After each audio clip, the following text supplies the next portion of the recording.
Hallelujah, praise the Lord. தேவனுடைய பரிசுத்தமுள்ள நாமத்தில் இந்த காலைவேளையில் உங்கள் யாவரையும் நான் வாழ்த்துகிறேன். பிரியமானவர்களே, தேவனுடைய வார்த்தை ஆசீர்வாத மன்னா மூலமாய் மீண்டும் இந்த காலைவேளையில் உங்களை சந்திப்பதிலே மிகுந்த மகிழ்ச்சி அடைகிறேன். கர்த்தருடைய வார்த்தையின் பலனை நாம் இன்றைக்கு பெற்றுக்கொள்ளப் போகிறோம். சோர்ந்து போகாதிருங்கள். உங்களுடைய சூழ்நிலைகளை, உங்கள் பிரச்சனைகள், உங்கள் போராட்டங்களை, உங்களுக்கு விரோதமாக இருக்கிற ஆயுதங்களை, கூட்டங்களை தேவன் அறிந்தவராயிருக்கிறார். நாம் மனம் சோர்ந்து போகிற சூழ்நிலையில், நாம் இன்றைக்கு மனம் உடைந்து போகிற சூழ்நிலையில், மனம் கலங்கி இருக்கிற சூழ்நிலையில், யாருமே நமக்கு ஒரு ஒத்தாசை இல்லாத சூழ்நிலையில், எங்கே திரும்பினாலும் யுத்தங்களும் போராட்டங்களும் பலவீனங்கள் உங்கள் வேலை செய்கிற ஸ்தலத்தை சூழ்ந்து, குடும்பத்தை சுற்றி, குடும்பத்துக்கு நடுவில், உங்களுடைய ஆவிக்குரிய வாழ்க்கைக்கு மத்தியில் எங்கே திரும்பினாலும் உங்களுக்கு எதிரான வார்த்தைகள், செயல்கள் போராடி கொண்டிருக்கலாம். மனம் கலங்காதிருங்கள். நீங்கள் இந்த காலவேளையில் தேவனை நோக்கி பாருங்கள். உங்களுக்காக ஒரு தீர்க்க தரிசன வார்த்தையை கர்த்தர் பேசுகிறார்.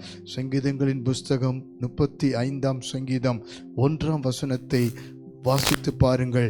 கர்த்தாவே, நீர் என் வழக்காளிகளோடு வழக்காடி என்னோட யுத்தம் பண்ணுகிறவர்களோடு யுத்தம் பண்ணும்.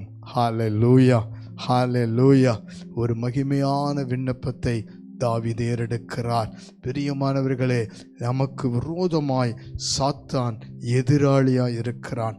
நமக்கு விரோதமாய் சாத்தான் வழக்காடுகிறவனாய் இருக்கிறான். நமக்கு எதிராக சாத்தான் யுத்தம் பண்ணுகிறவனாய் இருக்கிறான். நீங்கள் மனம் கலங்காதிருங்கள். கர்த்தர் நமக்காக வழக்காடுவார். கர்த்தர் நமக்காக யுத்தம் பண்ணுவார். நாம் மாம்சத்தோடும் இரத்தத்தோடும் யுத்தம் பண்ணக்கூடாது. குடும்பத்தில் கணவன் மனைவிக்குள், பிள்ளைகள் பெற்றோருக்குள்ளாக, இன்றைக்கு ஆவிக்குரிய வாழ்க்கைக்குள்ளாக, வேலை இடத்துக்குள்ளாக மாம்சத்தோடு இரத்தத்தோடு யுத்தம் பண்ண பிசாசு நம்மை தூண்டி விடுவான். ஆனால் நாம் அப்படி அல்ல. நாம் கர்த்தருடைய பிள்ளைகள். ஆவியானவர் உதவியோடு கர்த்தர் நமக்கு யுத்தம் பண்ண ஜெபிக்க வேண்டும். வேதம் சொல்லுகிறது, நாங்கள் மாம்சத்திலே நடக்கிறவர்களாய் இருந்தாலும் மாம்சத்தில் யுத்தம் பண்ணுகிறவர்களாய் நாங்கள் இல்லை என்று சொல்லி, ஆகவே நாம் இன்றைக்கு மாம்சத்தில் யுத்தம் பண்ணக்கூடாது. பிரியமானவர்களே, இந்த கால வேளையில் பாருங்கள், கர்த்தர் இன்றைக்கும் ஆதியாகமம் 26ஆம் அதிகாரத்தில் ஈசாக்குக்கு விரோதமாய் 2 முறை கூட்டம் வந்தது. அவன் ஆசீர்வாதத்தை கெடுத்து போடும்படி ஏசேக்கு சித்துனா என்று சொல்லி அவனோடு வழக்காட யுத்தம் பண்ண வந்தார்கள். ஈசாக்கு பொறுமையோடு விட்டு கொடுத்தான். நீங்களும் இன்றைக்கு கர்த்தருக்காக விட்டு கொடுத்து பாருங்கள். ரகபோத்துக்கு நேராய் தேவன் நடத்தினார். உங்களையும் ஆசீர்வதிப்பார். நீங்கள் எதையும் நீங்கள் பற்றி கவலைப்படாதிருங்கள். அதோடு கூட பாருங்கள், கர்த்தருடைய வார்த்தைக்கு நாம் கீழ்ப்படிந்து நடக்கும் பொழுது கர்த்தர் நமக்காக யுத்தம் பண்ணுவார். ஹல்லேலூயா. நமக்காக வழக்காடுகிறவர் உயிரோடு இருக்கிறார். மனம் கலங்கி போகாதிருங்கள். மனம் கலங்கி போகாதிருங்கள். எந்த சமயத்திலும் கர்த்தர் நமக்கு துணையாயிருப்பார். உங்களுக்காக தேவன் வழக்காடுகிறவராயிருக்கிறார். உங்களுக்கு துணையாய், ஆதரவாய், உதவியாய் யாருமே இல்லை என்று மனம் கலங்கி இருக்கலாம். எனக்காக யார் யுத்தம் பண்ணுவார் என்று சோர்ந்து போய், மனமுடைந்து போய் அழுது கொண்டிருக்கலாம்.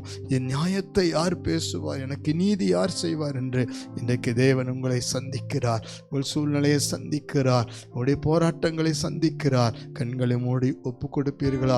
ஆண்டவரே, நீர் எனக்காக வழக்காடும், நீர் எனக்காக யுத்தம் என்று சொல்லி யாரெல்லாம் இன்றைக்கு உண்மையாய் கேட்கிறீர்களோ, இப்பொழுது கர்த்தர் உங்களை சந்திப்பார். பரலோக பிதாவே, எங்களுக்காக வழக்காடுகிறவராய், எங்களுக்காக யுத்தம் பண்ணுகிறவராய் வெளிப்பட்டிருக்கிறவரே, ஒரு விசை கூட கண்ணீரோடு, துக்கத்தோடு, பலவீனத்தோடு, வேதனையோடு, நியாயமற்ற சூழ்நிலையோடு, ஆதரவற்ற சூழ்நிலையோடு, கண்ணீரின், வேதனையின், பாடுகளின் மத்தியில் இருக்கிற ஒவ்வொருவருக்காய் வழக்காடுவீராக. சத்துரு கொண்டு வந்த எல்லா பிரச்சனைகளை மாற்றுவீராக. நிந்தனைகள், அவமானங்களை மாற்றுவீராக. ஆண்டவர், எங்கு செல்வது, என்ன செய்வது என்று திகைத்திருக்கிற ஒவ்வொரு குடும்பத்துக்கு மத்தியில், வாலிப பிள்ளைகளுக்கு மத்தியில் பிசாசு கொண்டு வந்திருக்கிற எல்லா போராட்டங்களையும், யுத்தங்களையும் தேவன் முறித்து போட்டு நீர்த்தாமை நியாயத்தை வெளிப்படுத்தி வழக்காடி ஜெயம் கொடுப்பீராக என்று ஜெபிக்கிறோம். அப்பா, இயேசுக்கு சித்தனா ஒளிந்து போகட்டும். ரகபோத் என்ற விடுதலை, ஆசீர்வாதம், சுகபலன், ஆரோக்கியம் பெருகட்டும். யுத்தம் பண்ணுகிற கர்த்தர், யுத்தத்தில் பராக்கிரமுள்ள கர்த்தர், இயேசுவின் நாமத்தினால் ஒவ்வொருவருக்காக யுத்தம் பண்ணுவீராக என்று ஜெபிக்கிறேன். ஒவ்வொரு வாழ்க்கையும் விடுவிக்கப்பட, ஆசீர்வதிக்கப்பட ஜெபிக்கிறேன். நீர் மகிமைப்படும். ஒவ்வொரு நாளும் நோக்கி நாங்கள் ஜெபிக்கிறோம். கிருபை பாராட்டும் வழிநடத்தி இந்த நிமிஷத்தில் ஒவ்வொருவரும் விடுதலை ஆக்கினதற்காய் நன்றி. இயேசு கிறிஸ்து தாழ்மையோடு அர்ப்பணித்து ஜெபிக்கிறோம் ஜீவனுள்ள நல்ல பிதாவே. ஆமேன், ஆமேன், ஆமேன். God bless you. கர்த்தர் உங்களுக்காக இனி வழக்காடுவார், யுத்தம் பண்ணுவார். மனம் கலங்காதிருங்கள். ஆமென்.